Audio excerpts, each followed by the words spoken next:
All right, yo guys, we're gonna do a quick Friday recap. Friday's always tough. Thankfully, I have next Friday off for my second job, but basically I showed up when Seattle Surge was already 2-0 up. I watched the full second series, and then the third series only watched like the first two maps, and then had to go again to my second job. So yeah, overall didn't really miss much though. Everything pretty much went how I expected it, except for the last series, which we'll get into. But quick thoughts on all of them, and then we're gonna go into the slept on biggest match of tomorrow, which is Vegas Legion versus Los Angeles Gorillas. Who would have thought I'd say that when there's NYSL versus Optic Texas tomorrow? But overall thoughts on this series, expected Seattle to win. Is them beating Ravens X1 and S&D impressive to you guys, or is it just like because it's like Ravens and they don't really have anything to play for? You could take it for what you will. I mean, we'll see when they play. I think they play LA Thieves the last game, so we'll truly see how much better their S&D is, but they look overall better. So I'm not really going to judge them too much on how they played Fortress Hardpoint, but it did look kind of sloppy, not gonna lie. But these first two maps, they really ran away with it. I'm very excited to see how they do on LAN. LAN will determine if they're in their up or if they're in their down, but they're making progress. The fact that they're able to bounce back after all the things that have happened with Pred and whatnot is like very impressive. And a lot of teams would have blew it up, made roster changes a long time ago, but they have stuck with it the whole time. I honestly can't be mad. Can't be mad. Show nothing but respect for people who don't rush roster changes and they just wait. So yeah, fucking good for them, bro. Good for them. So I was super mind blown by this series with the Vegas Legion beating Rocker. I did say it all depends what type of Rocker we'll get. If they're in their sloppy mode, which they've been in, then Vegas has a chance. And that's exactly what happened. Rocker just looks like, almost like they don't care. This looks like a shell of the team that we saw like at Major 2. It looks like the exact same players, but just like with a completely different mentality. Even like the S&D they lost, Mercado S&D map 2.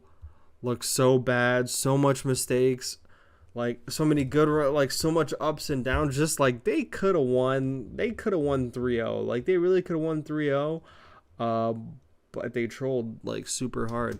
But this play I'm about to show is completely subjective. Maybe it's just me. This play from Bans here. So clearly we see what he's trying to do, trying to get spawns for his team.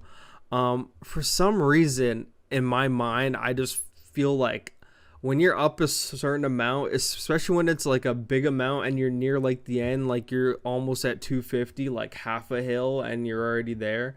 I just feel like there's certain hills where you don't even need to play for the spawn. You could just hit that shit front out, and if they spawn close in the back, like just keep slaying them out. And I felt this was like that time, because we're gonna see how Bance wasted like half a minute in the back and was not successful.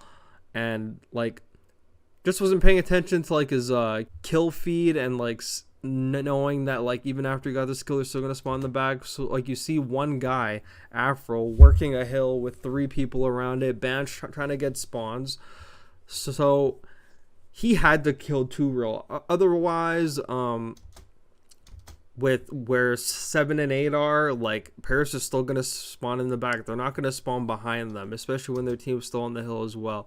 So Afro gets that kill on hill, he gets that kill, but he still hasn't killed 2 real yet, and his teammates are still kind of in mid. So the spawn logic in this game would still spawn his teammates in the back. So Bance totally zoned in. Obviously, like you're in the middle of shit. Sometimes you don't think of shit when you're in the middle of shit, but he gets the kill on 2 real. I think he assumed now they got the one person out of like the spawn, he finally has spawns, but he didn't realize 2 of his teammates got kills, and in that time Paris spawned up in the back. So he wasted like 20 seconds of that hill, and then they get broken here, and then they still end up winning the game. But I just feel like if you all four of them hit and just trade out and went in the front and just make it mixy and just get the points. You throw all of fucking Vegas Legion strats out of the way. They have to just run in the hill every single time and you could just keep out slaying them. That's just me. Maybe what would have been different if like maybe he like was just like holding like a certain area in the back and not actually playing for the back, like just like killing the one person that's like playing the back. That way he has easy access to the hill after, but I don't know. But that's just me. So Afro Pop's fucking daddy. He makes a great play right here. Hopping on the thing, getting inside. I don't know why Attach chose to chow the same time where Afro's literally about to come down and beam 2-Real, because 2-Real I'm assuming is aiming at the door. Not really, maybe not expecting him to come down the stairs, but why Attach is just flying in when Afro hasn't even made it down the stairs yet to chow and just like fucking die is beyond me. Like if you just let Afro come down the stairs, he could kill 2-Real, and then Attach like fucking comes in, shoulders the door, and like they fucking trade out fucking TJ, and it's like a completely different round. But that was just like a random weird round. Them 3-0ing Paris in the control shows that like this is still a really good team. Granted, it's fucking Vegas, whatever, but this is a very good team, but they're just in a mental slump right now. I feel like it's a mental slump. Like a guy commented in my fucking video after Major 2 and Rocker could have made like the winners final, but then like they lost out. How like their coach Brian Say was saying we got too comfy, and I was just like, what? No fucking way he said that. They got comfy after that? And I was thinking about it, that maybe he's saying they got comfy because like he knew how good they were, and he knew that they could have won that event. They didn't choke that game against FaZe, or he's just saying that because he's surprised they even got top 4, and now they think they're like a top team in the game, and they got too complacent, comfy over that. But still, that is the one of the worst things I heard in 2023, if it actually is true. I actually want to go fucking find like the video. But yeah, I'm so scared that because Rocker's having this bad slump that they're going to make a roster change, but I still feel like this team like could fucking figure it out. It's literally just a mental hump. I don't even think it has anything to do with skill. They're just making a lot of like amateur rookie mistakes, like a lot of amateur rookie mistakes that I know these players will not normally make. So I honestly feel like they pull a Seattle Surge and they just like figure it out together. Like not every team is going to be like a top 2, top 3 team, but they could definitely be like a top 4, top 5 team if like they stick together. But if like, who are they going to get? Standy? Like, I feel like Bance is a good player. I feel like Afro's a good player. The only person maybe thinking about replacing, people are talking about, is Cammy. Saying he's not performing that well in the flex role. I could kind of agree with that. Maybe a change to Cammy, but I'm not sure how much that would change.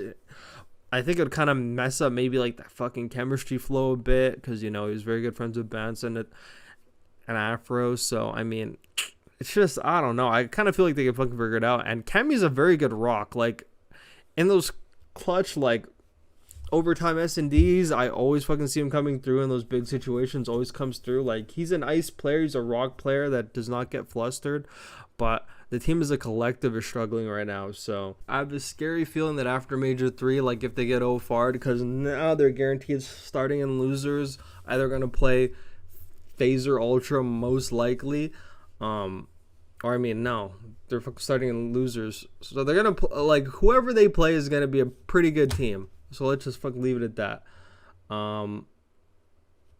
Yeah, I'm so scared if like they get fucking first rounded or second round at the major, that in like the 2 weeks that they have to like marinate in things, that they're just gonna make a roster change, because that's what a lot of Call of Duty teams all do all the time, is they make roster changes. So I hope it's not like that, but I mean, we shall see. But overall thoughts on this series, did not expect that happening.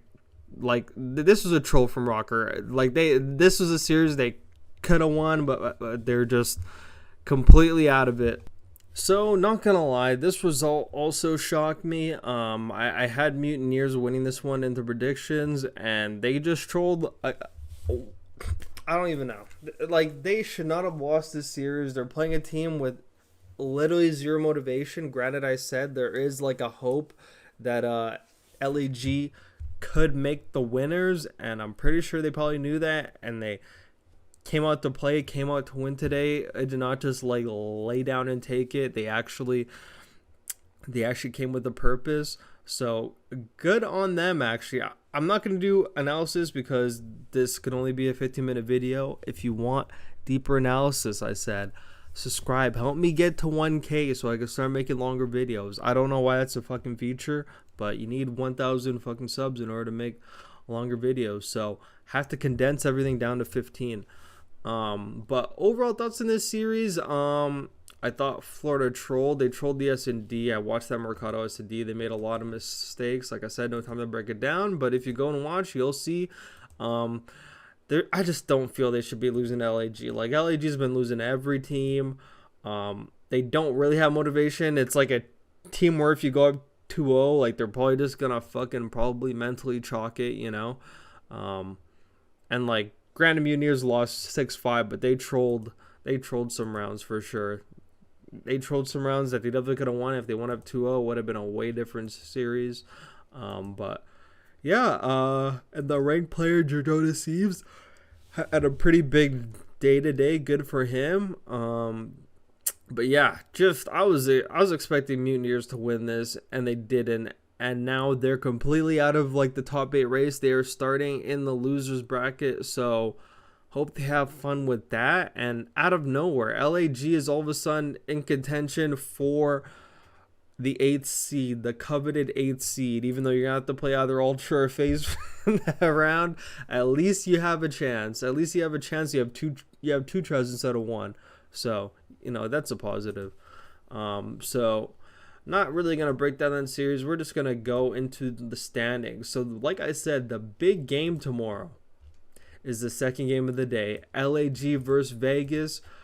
Basically, the winner of that is going to get the 8th seed. As you can see, like, the head-to-head is match win percentage and then game win percentage. So LAG has to win either 3-0 or 3-1.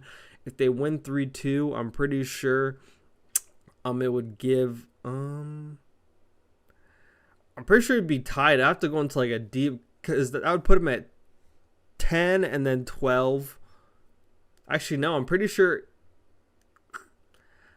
even if LAG wins 3-2, Vegas is going to get through, because like they're going to have less maps lost and they're going to have more games won, and they're just going to have a better overall percentage, which is what like the tiebreaker is. So LAG has to either 3-0 or 3-1 them. If it goes map 5, Vegas wins. Pretty sure Vegas is aware of all this stuff, so they're going to be playing for their lives. That's basically the big match of tomorrow, is who's going to get the 8th seed. All the rest of it is just good games with top teams, but it's just going to be switching around, intertwining. I think certain teams here don't really give a fuck who they face, honestly. But this is the big match of the day. Vegas versus LAG.